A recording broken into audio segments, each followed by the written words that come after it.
Hello everyone, it's another quick book review, and of course this is the 5th season by K Jemisin.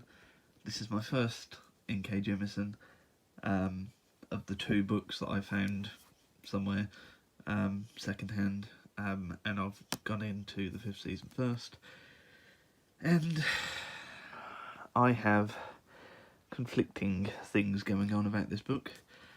I can see why I've heard other people tout Jemisin as such a good writer. There's a lot in here that is praiseworthy and pretty damn good.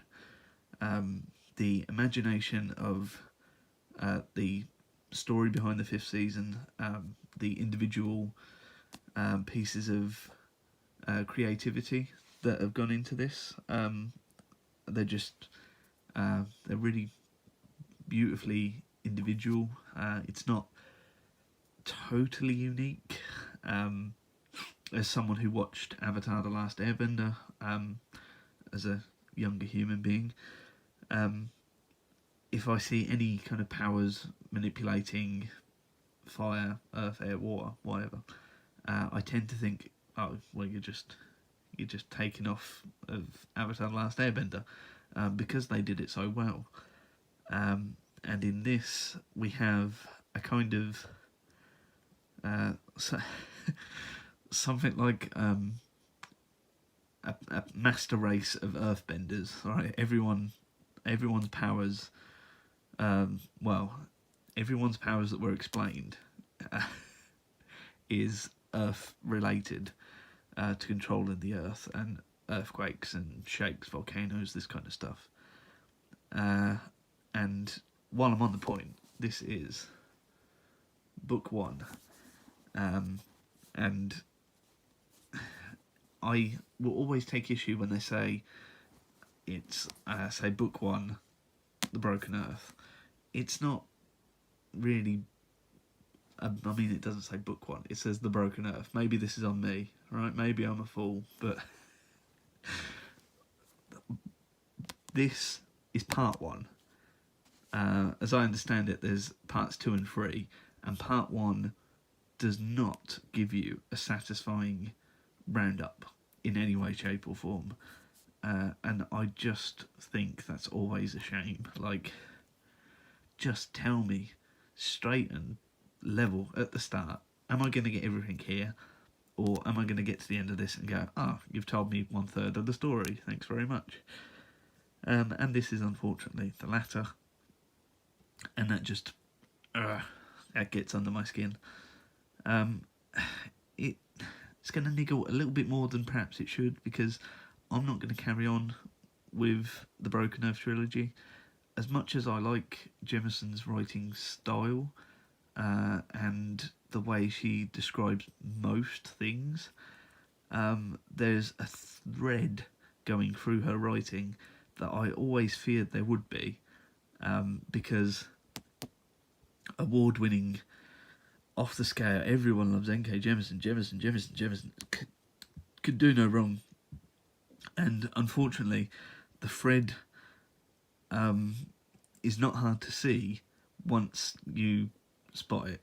And that thread is that the author, K Jemisin, has the woke mindset, and she puts it through this book subtly. It's not straight in your face, but it's subtle, and it tends to bring forth other issues. So, like in her character descriptions, I can't think of a time where she described a character where she didn't lead with race and hair colour or hair type. And I just don't understand. Like, I mean, hair maybe might be interesting to some people. It isn't to me. And I don't care about race either. And she leads on race, skin tone, and hair type every single time on character descriptions in the 5th season. And I don't understand why you would. It just doesn't make a lot of sense to me.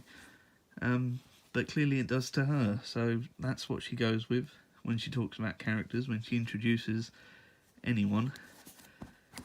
And now I can't talk too much about what happens in the story specifically, because I don't want to spoil anyone's time reading this.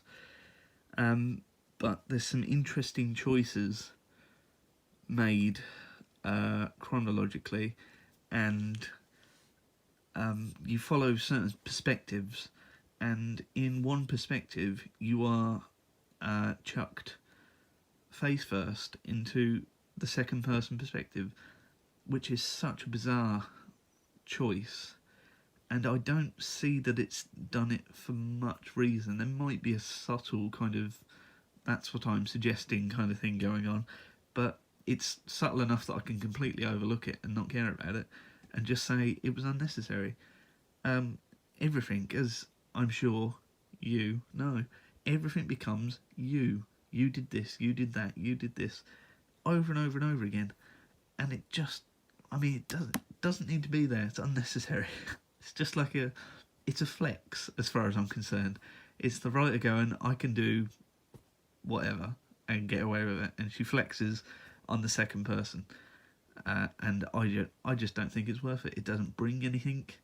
It distracts from the storytelling. You go, oh right, I'm back in the second person perspective, and everything's you, and that's quite annoying to me.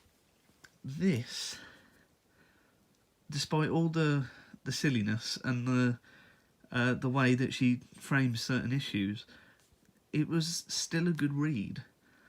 But it's because of those issues that are always in the background or always being brought up every now and again or far too regularly that I will not be carrying on with the Broken Earth trilogy.